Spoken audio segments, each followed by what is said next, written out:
আসসালামু আলাইকুম। মাই easy recipes চ্যানেলে আপনাদের ওয়েলকাম জানাই।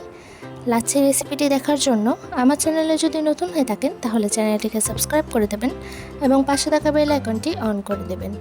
চলুন আজকের লাচ্ছি রেসিপিটি দেখে আসা যাক। প্রথমেই ব্লেন্ডার জারে নিয়ে নেব 1 কাপ দই।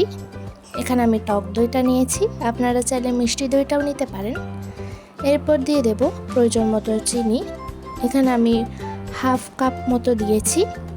এরপর 1 কাপ থেকে একটু বেশি দিয়ে দেব লিকুইড দুধ। আমি যেহেতু এখানে 2 গ্লাস লাচ্ছি বানাবো। এরপর দিয়ে দেব কিছুটা পানি। এরপর দিয়ে দেব বরফের টুকরো।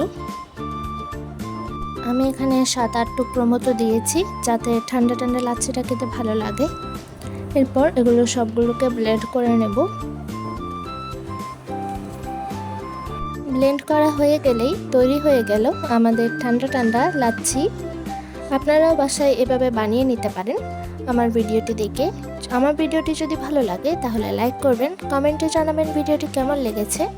চ্যানেলকে এখনও সাবস্ক্রাইব করে না থাকলে তাড়াতাড়ি সাবস্ক্রাইব করে দেবেন, আর যদি আগে থেকেই সাবস্ক্রাইব করা থাকে তাহলে এভাবেই পাশে থাকবেন। আল্লাহ হাফেজ।